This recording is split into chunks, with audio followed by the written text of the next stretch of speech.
Hey guys, what's up and welcome to another episode of the Goodcast Show. So it is my privilege to announce to you that this episode is brought to you by Penguin Southeast Asia, one of the leading book publishers in the world and in this region. So my guest today is an author who has written a book under them, and he's a prominent Malaysian politician and a dedicated advocate for sustainable development, education and youth empowerment.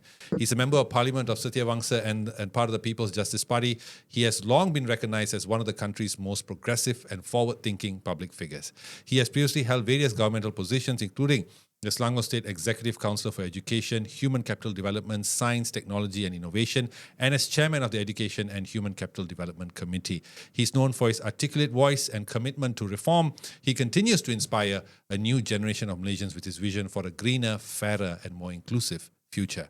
But today, he's here to discuss, in the capacity of an author, to discuss his latest book, Saving the Planet, a book that sheds light on Malaysia's aspirations to become a greener country. Please welcome, it's a huge honor, Yang Berhormat Nik Nazmi, Nik Ahmad. How are you, sir? Good. Thank you for having me here. Thank you for coming for this podcast. Sir, YB, I read your book. I love it. It really was an expose on just how some of the facts we didn't know. Thank you for telling me that one of the Planeteers was based on a Malaysian environmentalist. Yeah. I did not know that. But it was a fantastic book. Just one blemish, YB. What made you decide to become a Liverpool fan?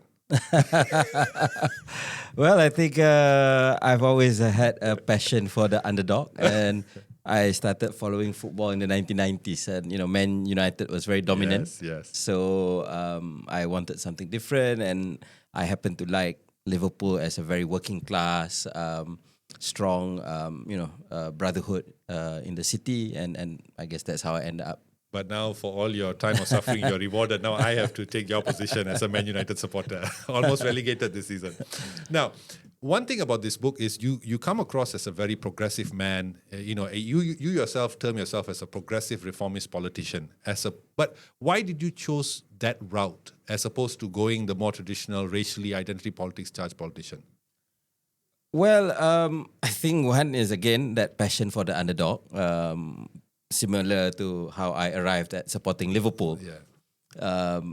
And as you rightly said, in the 1990s, in the 1980s, there was basically only one route if you're looking at politics. But I read this book, the autobiography of Malcolm X. I love Malcolm X. He's my man. and that was a very, very powerful book. Yeah. This guy who at first, his response to discrimination against the blacks was black nationalism, against white supremacy. But then, when he embraced Islam, and then he was looking at the brotherhood of man, and I was just wondering to myself, we are living in a country where the majority of people are Muslims, but we see this problem of racism. It's still there in Malaysia, unfortunately. So it started me to question things and to read a lot about our history, that it was not just one side that fought for our independence, and then obviously we had 1998 and all that, and I guess the rest is history. Yeah, fantastic. I mean, you really do come across as a very, learned man, and I'll get to those questions. And I honestly, guys, get this book. I loved it. It's a really fantastic book. If you like the environment, even if you just want to know about Malaysians, is Green, it's a fantastic book.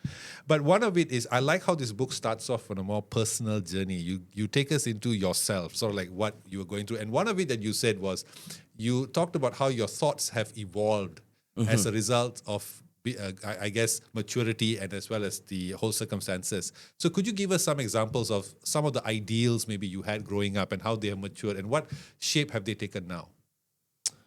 I think that's a natural growing up process, right? So when I started to follow politics, I looked at everything from I explored everything from Islamism. You looked at the left, and all that. And, the other thing about me is, for better or for worse, I like writing. And so a lot of this, some of it is still in the internet somewhere. I started writing for Malaysia Kini in 2001. So some of the views were obviously a bit, maybe with hindsight, you would say a bit idealistic. But to me, we should welcome that. It's a growing up process, and we should welcome people to explore. And I don't think for me that I've veered very far. Certain, obviously, in terms of specific policies and perspectives, I would think that I've matured, but the basic principles remain the same. The belief in reform, the belief in multiracialism, social justice. I think that's how. But you don't remain the same, and I think it's silly for people to remain the same and not to change their thinking at all, because then that shows that you do not grow as a person. Yeah. Just one last question on the identity politics, because Sure. you mentioned a book, and you wrote a book called Moving Forward that was published in 2009, where you challenged the practice of identity politics, right? Yeah. But in your opinion, right now we see that identity politics is coming back in vogue, and we have a GE coming up, so it's going to become much the main tool. How will that impact our nation? I think we have to be able to move beyond that. But I think we had this maybe raw optimism or naive optimism in the past. In the 90s, we saw this progress of liberal democracy. The book The End of History. But now today we can see even in the most developed democracies, racism, xenophobia, it's coming back again. And I think one of the issues, ironically, I do think that we need to address, first and foremost, we need to address the socio-economic needs of the people. Whether it comes to, later we're going to talk about sustainability. You just talk about sustainability, but you don't address the socio-economic needs, you're going to see a backlash. Similarly, we have this thing where people keep talking about, I know this will sound controversial, but things about identity politics, about minorities and whatnot, and you emphasize so much on that, but then you forget that a lot of ordinary people, let's look at America, ordinary Americans, white Americans, black Americans, who are struggling to feed their families, right? Yeah. So you have someone then come in and just write on that and blame everything on the minorities, and they will win power. Yeah. So I think we have to be very, we have to be very sophisticated at addressing this. And obviously in a country like Malaysia, where it's very complex, our constitution, our history and all that, we have to be sensitive enough. But not doing anything is also not an option for me. Yeah. The thing that I like about you, and pardon my, openness after reading this book, is that one thing about your leadership style I like is that you make decisions and you stick by them. You don't really care much of the consequences. And we'll get to a few of them, the controversial ones that you mentioned in this book. But before we get into that, just one thing, YB, you were once you talk in this book about how wearing batik can promote environmental conservation. So please draw the relationship. Well, yeah, I think, when I went to office and all that, we had some discussions with some people, and I just realized that there was a government circular that said the thermostat should be set at not less than 24 degrees Celsius. Wow. But, you often don't feel that. And one of the reasons is because at that time, the civil servants were expected to wear a jacket, shirt and tie for every day except Thursday. And maybe on Friday, the Malays will wear baju Melayu. But other days, you have to wear the full thing. And that is a British legacy, right? It was this is a dress code that was brought from the West. And I'm not being very hardcore about it or anything, but the problem is when suddenly you realize that it's unsuitable for our climate. We have people, then they want to go have their ikan bakar or curry in the afternoon, and then they take off and come back sweating and all that, and it's very uncomfortable. So I think during Pak last time he introduced batik for Thursdays. Yes. So I remember when I was bringing the paper for the energy efficiency and conservation bill to cabinet, there was no real controversy about that. But then I just brought up, I said, why don't we look at wearing having the option of wearing batik every day? And we had some, they say, well, is it really, when you have foreign people coming in, it doesn't look so nice and all that. But I argued, if you go to Singapore, they have this batik, even short sleeve batik. Yes. The ministers will wear, and Indonesia, obviously. Yeah. Philippines, they have their own dress code. So I said, why can't we have our own identity, right? And it's optional, right? And eventually, I mean, the cabinet did approve, and I think now a lot of people like it as an option, and I think it's more suited to our weather. And you can then put the thermostat to 24 degrees Celsius. Fantastic. Now, you, of course, as the Minister of Energy, the former Minister of Energy, you were driving hard this vision of yours to make Malaysia greener, which was fantastic. Yeah. Fantastic. I think you were one of those leaders who, for me, I felt you were so progressive in your thinking and the way you were so amazing. But was this green revolution a hard sell to Malaysians? As opposed to, even in the book, you highlight how we took the green wave based on racial politic thing very quickly. Yeah. But when it came to this, was it a hard sell? Well, I think depends, right? I think among again, I'm not I don't kid myself when I say that for a lot of people the focus will be on bread and butter issues, right? Because it's about feeding yourself. I would think that campaigning on green issues alone, maybe in certain constituencies when green lungs are threatened, but overall it's not a vote winner or loser, right? Overall. But if you look at the younger generation, like and I give the example of my son, he's now 14, right? And his generation, I know maybe I'm generalizing, but a lot of the younger generation are very aware.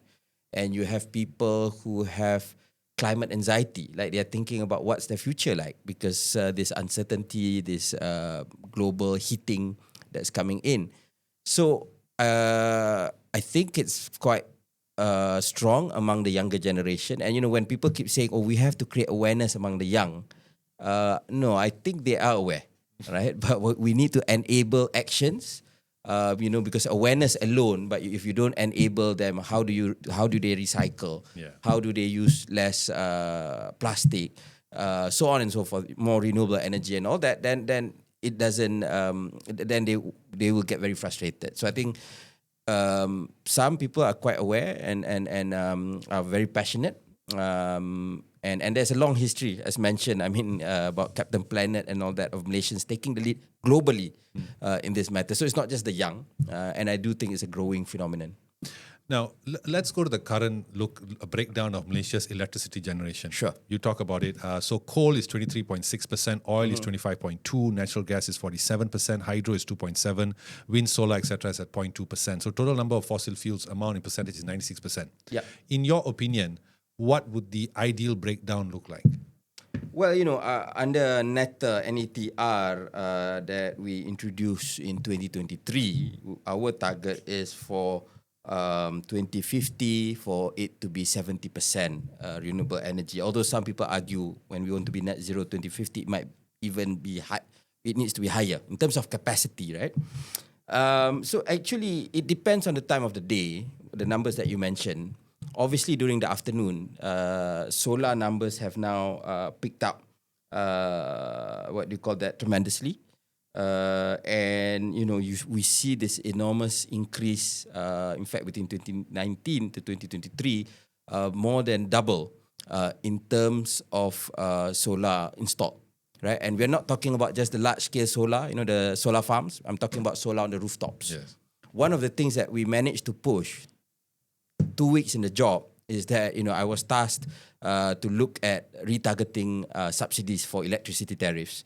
Because previously it was blanket subsidies. Yeah. So if you have 7 aircons, you have a swimming pool, you have a dryer, you were getting, in absolute numbers, more ringgits than the guy or lady who's living in a flat in Setiawangsa with maybe 1 or 2 aircon, definitely no dryer and no swimming pool, or that pakcik in the kampung, no aircon at all, simply because you're using more electricity. And that's perverse, right? And that doesn't promote conservation, and that doesn't promote people to install solar. It used to take 7 years for someone to install solar and to get back their investment. Now you can get in within 3 years, 4 years. I just installed mine, and so the impact, I think, is when we made those things in order to allow more sustainable practices to happen when it comes to electricity generation. One recent thing is that, of course, your book talks about hydroelectric as well, but you do highlight the impact it has on the surrounding environment, right? Yep. But one sort of energy that you don't touch is nuclear energy. And recently, the Deputy Minister of Energy Transition and Water Transformation, Akmal Nasrullah Muhammad Nasir, has suggested that Malaysia should look into nuclear energy. What do you think? No, actually, I think I did mention, but maybe very briefly in the book. And even when I first became minister, I mean, previously, like I mentioned at the beginning of the book, the whole reason I wrote this thing is because I came in as a noob in this whole space. I did some stuff. I tried to recycle, compost, use less plastic, but I really learned a lot. And part of the learning process ended up with the book. And one of the things that you have to realize is that when it comes to Malaysia, under current technology, wind is almost impossible. Because of the wind equator. speed, yeah, because of the equator. Even solar, ironically, we only have 4 to 5 hours peak solar, and because we have a lot of clouds when you're in the tropics, it's not as good as in Australia or in the Middle East or in America when you are further north. Hydro, as mentioned, we are a forested country, so it's always a trade-off. In Peninsula, almost impossible to find space. I mean, other than mini hydro, which is small. So you have to look at the option of nuclear, because nuclear, in terms of emission, zero. But of course, it's a safety issue. It's about how do you manage the waste. And I think that is something that we really have to convince the public. But even in Europe, you look at some environmental politicians who used to be so anti-nuclear, but after a while, they realized that without nuclear, it's difficult to reach net zero. So I think I think it's fair that we have to look at that option. And it's not just Malaysia. A few countries in the region are also looking at it. But it has to be done in a very careful manner. I think people should also note that I think under the Najib Razak administration, we were quite advanced in terms of our nuclear preparation. But then the next administration put a stop to that. So now we should have a look at. But yeah, I mean, no firm decision has been taken. It's just that the exploratory, I think some studies have been recently done for the government to see the pros and cons of going nuclear. Because this is said in your book as well. You talk about all the different types of green energy and the consequences as well, the side effects. But before we go deeper into that, at the end of the day, it's all about dollars and cents, right? It's about GDP and all these kind of things. With oil and gas contributing about 20% of our GDP, and we know how important Petronas is in terms of politics and economics, right? Yeah. Can green energy give the government that sort of returns as what oil and gas can do? Well, I think at this point of time, we are still in very early years, but I think eventually that will be the case. That is why I think credit should be given to Petronas, because they are exploring renewable energy and energy transition in a big way. With Gentari, I think they go for bids. Sometimes TNB also they go overseas to bid for various renewable energy projects, solar, wind, and all that.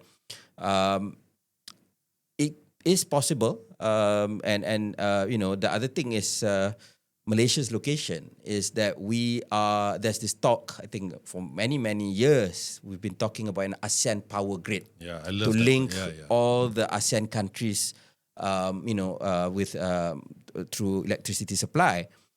Previously, the problem was the price of energy was so cheap, or because there were a lot of subsidies, right? So, when Dr. Mahathir built Bakun in Sarawak, the idea, because Sarawak did not need that energy, the whole idea was that it will be transported to the peninsula, but the cost was just so huge. But now, suddenly Singapore is interested, because Singapore, they don't have enough space for renewable energy. Yeah. So now, we are talking to Vietnam to get the wind to Peninsula and Singapore. We've already done hydro from Laos via Thailand, Peninsula to Singapore. And we are looking at Sumatra to Peninsula and all that. So I think we should leverage on that, on the fact that, this is a geographical bonus or lottery that we won. Because if you look at how Europe has done it, it's because there's a lot of linkages in terms of grid. there are problems. I think recently we saw Spain. Yeah. They had a massive blackout, right? But if you do it carefully and obviously learning from the challenges, overall, it's possible to accelerate renewables by being more connected from one country to another. Because that is one project that I love to read about. It's it's a mega project. Correct. How far are we from it? Well, as mentioned, we are already, say between Peninsula and Thailand and Singapore, there's already links. I think it's still on the smallish side. But when recently we had the explosion in Putra Heights, Okay. so we had to curtail our gas supply because the pipeline was being repaired, and gas is a big backbone of our energy supply. So we had to get energy from Thailand to balance. What do you call that? Sometimes Malaysia and Singapore also does that between Peninsula. Sarawak is already supplying to Kalimantan. And as mentioned, Laos, Thailand, Peninsula, Singapore, there's already some supply. But it's all in very relatively small, it's like pilot projects. So I think the idea is, of course, to broaden these linkages so that it's really at scale. One thing about your style is that you don't seem to be in favor of tariffs or subsidies, which is quite a hot topic now, actually. So, of course, when you talk about electricity, of course, I guess one big introduction is electric vehicles now. And you have said that the blanket petrol subsidies have hampered green mobility. How have they done so? Well, I think, but the keyword is blanket, right? It's not that I'm against subsidies. I'm for targeted subsidies. But yes, one of the things, if you go to China now, I don't have the exact number, but I think the majority of new cars sold is actually EV. Yeah. And, they've dominated the scene in a way that, Japan is lagging because Japan made a different choice. And one of the reasons is simply because they have to pay market price for petrol. So when the petrol price went up, it simply made sense for them to buy EVs. So in Malaysia, we had the trouble because our RON 95 is so cheap. We've started to address electricity, water tariffs, and then diesel. So petrol is the one being mentioned, right? And I think I do think, the government should seize this because, political calendar, this is the last, basically few months. Yeah. Because after that, you will get closer and closer to general elections. I mean, I'm also a realist, I'm not saying that we should just do it in the too close to elections. So, by doing that, then I think, the price of EVs will then, then EVs will be more attractive simply because then people will look at the price of paying for fuel and all that. You'll get complaints. I also accept that petrol is something more tricky. I mean, being someone from the opposition where we used to campaign on the price of petrol, I know how powerful and central it is to voters' concerns as opposed to, say, electricity tariffs alone or diesel or water, correct. So we have to manage it very well, but I do think that we have to, because the government has hinted on doing this for some time last year and all that. So we have to do it. If we can, adjust about the top 10, the top 15% of the users to be affected, but not doing it or just doing to foreigners, my sense is that it doesn't show that we are serious enough. Yeah. And I think because if you want to delay it, I mean, there were ministers who said, let's win one or two more elections before we start to do this, right? But then, the government doesn't have enough money to repair schools and hospitals and all that. So we need to address this from as soon as possible, but in a very gradual manner. Still on EV cars though, and exactly what you said about showing commitment to this, right? If you look at the excise duties on EV cars, CBU units is up. I think there's no excise duties until 2025. CKD is until 2028. When I hear these kind of things, I look at it as, so after these years, when the excise duties come back, then the price is going to skyrocket again. And then EV cars become less affordable. So is this the right path to take? Shouldn't we permanently, until we solve our, maybe have a carbon emission sort of target, shouldn't that be the focus? Well, I think one of the things how government do their policies is, they are reluctant to give exemptions forever because they need to look at revenue again because of the fiscal situation. And I think the idea is that if it really takes off, then the price doesn't really matter. The issue is that it has to take off, right? And I think government are also looking at even bringing in CBU below 100,000 ringgit. Previously you can't, but they're looking at EVs below that maybe next year or so, if I'm not mistaken. Partly because now that you have Proton ready with EMAS, and Prodo are coming up with their own. So then and the Chinese brands are really cheap. So I think that will really be a game changer. But two, EV alone, as we know, it is not the first solution. It's not the ideal solution. The ideal solution is public transport. So if you ask me, and we are still, we are doing a lot of things. Credit also, there's been many governments that have, because I think we all know, when we were growing up, during the Mahathir era, that was the golden car age. We became like a mini Detroit, with highways but then we've started to improve our rail. Yeah. So we are going to see ECRL going to the East Coast. This promise of nasi kerabu within 4 hours from KL. Which is electric rail, and then the MRT3, the Circle Line, is going to pass through my constituency in KL. LRT3 is opening up soon, Penang, Johor, and all that. So, and obviously, but even buses, I do think that we must give more focus on public transport. One of the things that we fought when I was head of youth for Pakatan Harapan, when we won in 2018, was to come up with this My 50, the card. Because when I was a student in London, for example, we had that card. So you can go up and down, and it made sense. I think when you mentioned when you were in MCKK, so you had a card train. Correct. There's a government warrant. But to me, we have to encourage public transport as the first priority, right? Because cars, there's a limitation to it. But between an internal combustion car and an EV still is better. So and we know that we still need cars. You can't totally make cars disappear. So when we do need cars, then it should be green. Okay. Now, again, before we go into the other sort of energy options that we have, one very interesting thing that you bring up with this book is the attitudes of Malaysians. Mm-hmm. And you quote an environmental lawyer, Gus Speth, who said the top environmental problems are selfishness, greed, and apathy. And to deal with this, we need a cultural and spiritual transformation. And we lawyers and scientists don't know how to do that. Fantastic.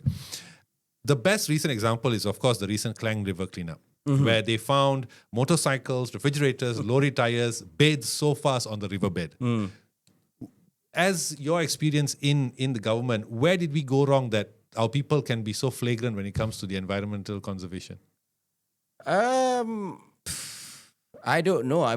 Because if you we keep looking at Japan, and credit where credit is due, because, I think even other Westerners and all that, it's difficult. I know there are pockets probably, but Japan is still sort of the golden standard. They go to a football game and they clean up, right? And they have carps in the drains. Yeah, and we're not talking about even their rubbish, right? They clean up just in general, and we don't even clean our rubbish. We just throw it away. We'll say there's no rubbish bin and all that. And so I do think that I don't know, because we like I said. And that was really powerful, because when I also went into this thing, I thought we need the science, we need economics, but actually it's basic, some basic stuff, right? About greed, about spiritualism, and we are spiritual in many ways, Malaysians, I would say in general, across faiths, but in terms of this ethics and all that is something that we really need to work on, right? Mm-hmm. Of course, government needs to create I always say you can always blame the public, but if governments and corporates do not make the systemic changes, then it's difficult for what the public do to make a difference. Exactly. So one of the things that I think we really need to look at under our law, the Solid Waste Act, since 2010, we are supposed to separate our trash. We are talking about landed property. Mm. It's a bit complicated, but certainly in KL and a few other states. But it's not enforced. Why? Right? So, fine, in the beginning, 1-2 years, people... But, and I think there was some adverts about it, but it's not enforced. Mm. So we should start to just simple sorting. In certain countries, I think in Korea, in Europe, you have to pay for your organic waste. Basically, the more waste you throw away, you have to pay more. It's not a flat, like us, we just pay to MBPJ or Yes. DBKL, whatever. If, what do you call that? So if you throw this organic waste, you are charged a certain thing.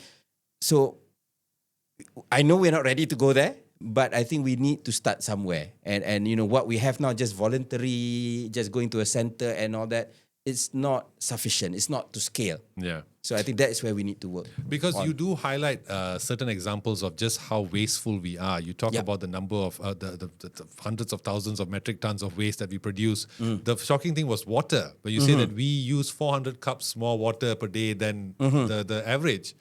And that is where you come with the idea that you say that the water tariffs are too low. Yeah. So basically, you are saying that tariffs need to be higher to encourage more reasonable usage. Is that where you're coming from? Ideally, yes. Because when I go to Australia, they really take care of their water. Yeah. They really do it well. But one thing that I find is that, okay, I understand where you're coming from. You're saying you're sort of like the hard school way, the old school way. I'm going to, if you use more, you pay more. That's it, right? Yeah. But why don't we make it policy or we mandate, for example, like construction companies, developers, that they must inbuild greener solutions in every home? For example, allow homes to do rainwater harvesting to water the plants. Because in apartment complexes, I see people use tap water to water the plants, wash the thing and all that. Why don't we do that? Because instead of just burdening the people with tariffs. Yeah. No, I think it's already happening. So if you see, for example, I know, I'm not sure under which law, whether it's Plan Malaysia or in Selangor or MBPJ, but I do know I had friends who were building bungalows of a certain size in PJ, that they are mandated to do rainwater harvesting because that makes sense, right? If your house is too small, that doesn't make sense, right? Yeah. So I get it, and I think like what we did when we worked on the water tariffs, because water is actually a state. It's run by state operators, but we have the Water Commission that controls the entire peninsula, so they set the highest rate. So we have now a tariff setting mechanism. The idea is that it's not postponed because previously, again, people want to do the easy populist thing, right? So Pahang, their water tariffs were not increased for more than 40 years. So it's about my age. I'm 43 now. So you can imagine the price of a nasi lemak in 1980 and the price of nasi lemak today. It has gone up like this, right? But the water was the same. But we've managed to, which means that the increase, because to be fair, you can't increase all the way as well. Correct. So we still need to do a few rounds. So the idea is that every 3 years it will be revisited. And again, the basic amount, the idea is that if it's the basic amount, then the increase is less. Or even, I think like Selangor, they didn't even increase the basic amount. But beyond that, which means if you are a high user, then the increase is steep. Yeah. So there are various ways that we can explore, and I think some of it has been introduced in the recent, in the recent tariff increase. One, perhaps, I as we mentioned about the whole flagrant attitude Malaysians have towards, and environmental practices, is that, to me, I feel, because you also quote an example of China. You say that in response to calamities, right, China introduced a sponge city. And it took, they did it, super fast, 4 years to complete. 60,000 people had to move out because of floods, and their target was to capture 70% of the rainfall. But for us, it takes 5 prime ministers, 5 energy ministers to pass the Energy Efficiency and Conservation Act, EECA. Yeah. Is our sluggish response the right way forward as we move towards net zero by 2050? Well, it's also a fundamental ideological question, right? It's about democracy. We all know that. I mean, you compare these two. Yeah. So, but I do think whether we like it or not, we have the system, and I think a lot of people appreciate the system. But then you also have to show leadership. You also said 5 prime ministers, but we had that thing where we had that fast changing number of prime ministers, right? Yeah. But I agree, because and the other thing, what makes it challenging in Malaysia is the federal system, and also the Malaysia Agreement 1963. So on one level, you have Sabah and Sarawak that have more powers, than the mere states. But even when you talk about land, you talk about forests, those states actually have a lot of powers, right? But I think it's something that we respect the framework of our country, and I think we just have to find ways to ensure that we can work within that system and deliver. But then shouldn't we be faster? If this problem is the problem that it is, the urgency that the leaders show will then translate into an urgency of the people to say, okay, wait, this is a problem. We got to do something, right? Shouldn't that be faster then? I agree. We have to move fast, yeah. Now, as I was talking just now, again, you brought up this, you talk about sponge city concept. You also bring up stormwater harvesting and all that, which you mentioned as a ways to increase our water supply. Now, as I mentioned, the project that China did took 4 years to complete with the target to capture 70% of the rainfall. But if this is possible in a population that is 1 billion plus, why is it we can't implement projects like this in, say, for example, Taman Sri Muda, which you also mentioned in your book, flood-prone areas that people lose their life savings and all that. Why can't we do that there quicker, better, instead of relying on pumps and I don't know, politicking? Well, I think some of this, it is really one is legacy issues, but two, it's also about how we design our policies. The place in Sri Muda was not supposed to be a housing area. Right, it was not supposed to be. It's a kawasan tarahan air. Correct. It is a what they call that, a basin and flood prone area. But what is done is done. So that's why, for example, we work on the flood hazard map, so that people can know that whether a certain neighborhood is more susceptible to floods or not. But there's a huge pushback from developers, because the moment an area is identified as flood prone, then the price will be going down. But that's only fair, because otherwise government, whenever things go wrong, then it's the government that's having to pay for it, and government again takes the blame, and they also have a limited kitty. I mean, you spend a lot here, and then it's less on other places. So I think we have to be able to make those big decisions, and again. You can't allow the private sector to boss the people around like that, because you're victimizing the people. Correct. Yep. Do you think that one of the reasons that perhaps the adoption of greener practices is not there among Malaysians is that we're not incentivizing these habits enough? Yes. So that's why I started on the tariff issue, just merely retargeting subsidies. Okay. Just doing that is part one, because then you're putting the right price. But obviously, that alone is not enough. And I think, again, we need to, it's also a habitual thing. Like I said, one of the most perverse statistics is that our food waste increases during Ramadan. And Ramadan is a spiritual thing. It's about, being able to empathize with people who do not have enough food. But I understand, you go to the market, you go to the buffet, when just before you break your fast, obviously, you tend to over order. But that's where we have to find ways, right? How do we not waste food? How do we work on that? I think you said about the food wastage can feed millions, I think. That was yes, one stat. correct. That's crazy. Now, just on the flood part, again, you speak in the book how one of the reasons is the garbage, right? And we talked about it. And you say how the plastic bottles clog the pipes and drains, and which contribute. You also highlight in the book that the Malaysian landfills will be at capacity by 2030. Okay, this is, for me, because the question is then where does the rubbish go? So what should we do, the government of the day, to manage this and come up with alternatives? What alternatives shall we explore to solve the landfill issue? Well, of course, the traditional way was obviously to build more landfills, right? But that is not sustainable. Yeah. One is that we need to recycle more. I think our recycling rates now, overall, I'm not just talking about plastic, but I'm talking about overall, is about 33%. Slightly lower than what's targeted for this year.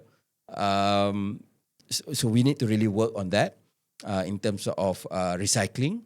Then we also need to, another thing, and that's why if you go to Korea or you go to France, you have to pay for organic waste, your food waste. that you throw out. So what people do is that they work on their own compost. Compost, Or there is a bin, a collective bin for organic waste.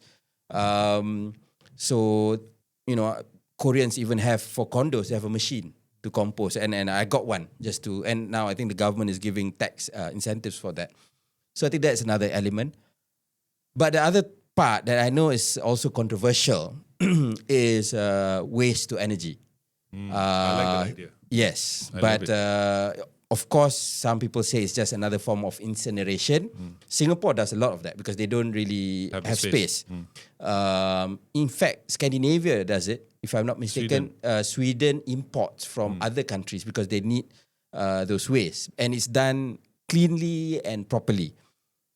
Because when people hear incineration, they think of the old ways of incinerating, which was obviously quite dirty. It can be done much better now. There are people who still don't like it regardless of what. But I think, then what's the other option? Because if you don't do that, then you mean more landfills. And more landfills is also not the way forward. And that's, it consumes space. It's dirty. It takes years to repair those lands, decades. So I do think that we have to consider that as well. I mean, and I think now they're calling it the WTE plant. I think there's one in Port Dickson. I think there are a few more slated to be built this year as well. So I'm all for that because I think that you have to get creative and solve the whole energy problem. Now, among the Madani pillars is, of course, innovation. That's one of the pillars of it. So in your opinion, in your time in government, are we spending enough on R&D to create creative solutions to solve, say, for example, the plastic problem? Because you do mention certain things that the Sirim is doing. Yeah. There are companies that come with certain type of plastics that I think they basically degrade after 180 days and all that. Are we doing enough in R&D? Well, I think we can always do more because I think there's a lot of, there are many brilliant Malaysian academics, researchers, scientists. Recently, in fact, when I went to Singapore, I just found out that one of the government-related agencies, it was funding a Malaysian company that was do work in Indonesia in farms to improve photosynthesis. Wow. So that means the yield of, say, that farm will increase simply because it's more efficient. So and they have they have a plot here near, not far, and I went to visit the plot. Remarkable, but they did say that it took typical Malaysian story where after the Singaporeans notice them, then only the Malaysians start to notice them, right? So I think it's crucial. We are able to reward people like that and keep them here. We do know that sometimes we don't have the scale or resources to really grow, but in a lot of this we do. So we should push for it. The other one mentioned is where they make biocompostable, not biodegradable, but biocompostable. You put in compost, 180 days it'll be part of the ground. It's made from cornstarch. So these are, you can make it into bin liners or soft bags and whatnot. Again, the problem is scale because it's very small. So now the price is very expensive compared to typical or conventional plastic bags. But that's where, if we have other, Malaysian companies, they should order and so that it can grow fast. Okay. It's amazing actually what a lot of Malaysians are doing. That is not coming out there. Now, again, back to your controversial decisions. One of them when it comes to energy is the green energy tariff, where you increase it by sixfold from 3.7 cents per kilowatt hour to 21.8 cents. Yeah. And but you contributed this. You said that because the reason is to sort of mitigate the massive investments needed to prepare the grid in preparation for this. Why was this cost transferred to the people and not taken on board by the Malaysian government, considering that the net zero initiative is a government initiative? Well, I think that's the thing. Because when we did that, the GET, when they started, it was very, very low. It was the start, right? So I think the tariff was just set to discover how much people are willing to pay and all that. But we do know that there is a lot of competition in the sense that a lot of big companies, because of their own net zero goals, their corporate net zero goals, they want to buy this, but they were not able to get it. And I think, the moment you allow for a higher tariff, one is that we are able to invest more in the grid because now the nature of generation of electricity has changed. Previously, it was from big generators, i.e. the gas plants, the coal plants, the diesel plants. But now we are moving to, like distributed generation from rooftops, from wind turbine, obviously not in Malaysia, but or biomass in palm Estates oil and all estates that. and all that. So that means the backbone of our infra needs to be changed to be prepared for this. And that's one of the reasons in Spain, for example, they encountered that problem. So it's only, if I think when you grow up in the 90s, we remember the blackouts. Yeah, of course. But I grew up in the estates. so yeah, but today, we take it for granted. As at least in Peninsula, or Sarawak is also quite good, where in Peninsula our rate, the SAIDI rate, which is the basically how much they're online, is at par with the most developed countries. In most developed countries, obviously Sabah has different issues, so we take it for granted. So we don't want that when we chase this, then we encounter this problem. And my point is because a lot of people, they were actually not buying it because they were green. They were buying it because it was cheap. Yeah. So I think we were encouraging that shift and still a lot it was all subscribed. So meaning the demand was still there. Again, you talk about in this book about cost. For example, you talk about the entire battery storages that cost a lot. Yeah. Many times in the book, you actually do repeat this about the price of things, right? It's now not the ideal time to go full scale into green energy because of the cost, number one. Number two, our preparedness. Because as we know, the amazing energy transformation roadmap, which I was there when you came and spoke, I loved it, where it was stated that the government will invest 10 billion into expanding our grid and all that. Are we ready for this amount of green energy? Should we wait, stall first? No, I think we are ready, but obviously it's it is a transition, it's a journey. So we still need our. We have announced no new coal because coal is the most polluting of it all. Gas. The challenge is that at one point we were a net exporter of gas, but we will be, and I think at times we have been net importer because now we are while our RE is still growing. We need to fill that with gas. So in terms of cost wise, I think obviously it's something that is an issue. Why did, for example, I mentioned about the cost of battery storage? Because battery storage is key because of solar. Because solar is only intermittent, you get that for 4 hours. Yeah. So I think over the next few years, the government has mandated for more solar installations to have battery. But the good thing is, tech like this is a bit like handphones and computers. So the price of solar panels have actually gone down. Yes. Their efficiency has gone up. So that is why, and as we increase the tariffs, it made solar more attractive than in the past. And that's why within 3 years, you can get back your ROI as opposed to in the past, probably double that time. So I think, that is something, even battery is going down, but maybe we need a few more years for it to be really competitive. Yeah. Sorry. No, it's okay. Water. Don't worry. Oh, you have it? Yeah. Oh, okay. Now, let's talk water. This is very interesting. As you mentioned, is soon, I think you quoted someone who said that soon there'll be the most sought after resource, right? Yeah. Now, in fact, I'd like to credit this question to my mother who asked me to ask this. She said, it rains all the time. We flood all the time. You've seen what happened in Taman Sri Muda, even in your home state, Kelantan as well. Yep. Floods covered petrol stations. Yet we have water shortages. And some articles are even pointing that we have potential water crisis in 2030. What's going wrong? What's going wrong? Well, the thing is that unfortunately, rain now falls more intensely in certain times of the year. Okay. We are storing more. So we have these facilities where we actually store water so that to prevent floods, and the water is also used for water supply, one form or another. And then the other, but it's not enough. And I think the other challenge is that in the past, and going back to the sponge city concept, in the past, the idea was always to get the water to run off as quickly as possible.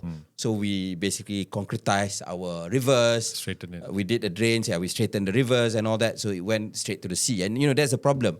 Water is everywhere. I think it's about 70% or so of the planet. But out of that, 97% is salt water.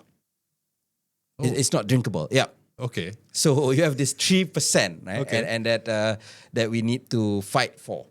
And you have that tension, as mentioned, water is a state matter. So like, for example, Selangor being a very industrialized and developed state with a huge population, and KL, it relies not just from Selangor waters, but also from Pahang. Malacca, it relies from Johor. Johor also supplies Singapore, and they also face their own challenges. Yeah. Perak, now there's the talk of supplying to Penang, but they also face challenges in the north. Penang, obviously, being a small industrialized state, they rely on Kedah. They rely on, now they want to get from Perak as well. So that is within our own country, right? We have these challenges that we have to meet. So, and again, going back, we have to, delay the process of just sending the water to the sea. Grey water, so a lot of green buildings, including the ministry's office building, because it's a green building. Any grey water, meaning water from the sink,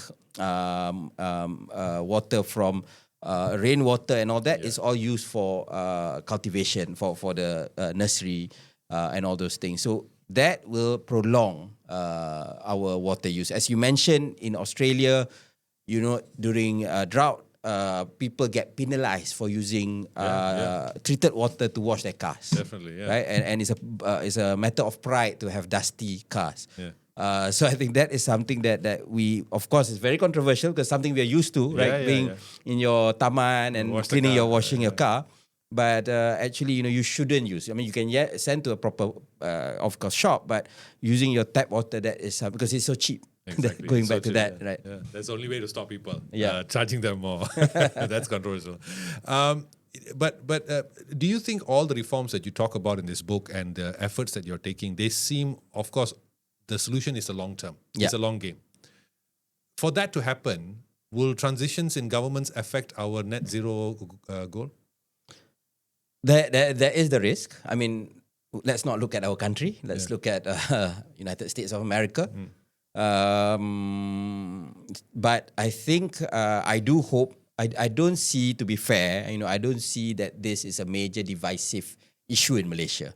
And I think that's why I like when we worked on the climate change bill, I mentioned that the act should be one that outlasts ministers or even administrations. Yes. It should be improved, obviously, year by year as time goes on. But I do hope that it's not scrapped because it is something that will affect us, as you mentioned, over the long run. So that's my hope, right? And I think but the challenge remains. Why do people lose out in the argument? Is we can't come up with a compelling narrative. So you get better storytellers who are against climate change, who are against climate change deniers, who don't believe in saving the planet, who blame higher cost of living on all these policies, or they are saying that this is not real science, fake news and all that. Whatever it is, they told the story very compellingly. So we need to find ways where we can counter the argument in a simpler way, in a compelling way, right? Don't get stuck in, because if you're, the moment I joined this, it took time for me to remember UNFCCC, IPCC, so on and so forth, right? And I had to keep flipping. In order to, for the abbreviations and the alphabet soup. So that's fine. I mean, if you're climate diplomacy, environmental diplomacy, that's fine. I mean, you need those terms. But if you're telling a story, I'm not even talking to kids, I'm just telling about the public, you have to make it simple. You have dumb it down. In a way, dumb it down, get them to understand that, and also use things like I mentioned from our history, there's a lot of it, from our faiths, from our cultures, so that people are able to relate to that. But what you're talking about is also something that you, an analogy or a comparison, you talk about things that are sexy to do versus things that are dull. Yeah. Such as standing in front of a new solar plant and cutting a ribbon is sexy, but Yeah. what you're talking about is very dull, but it's very important. Correct. Buying a new player and developing Trent Alexander-Arnold. Yes. But are we one area where I feel environmentalism has not gone into is education. I don't see it in schools where maybe even if touches in a brief Yeah. way. So shouldn't this reforms be a multi-ministerial effort? Even MOE should be involved, where students should learn and all that, right? Is that in the plans? Part of it is already there, but I agree perhaps it can be emphasized more. I mean, we have like environmental debates, debat alam sekitar. It's a long standing program. We have Sekolah Lestari, sustainable schools. But I do think that, it should be something that is, we keep talking about TVET, we keep talking about STEM, science, technology, engineering and maths, which is all fine and good, or languages, mastering languages, English, Malay, and all that.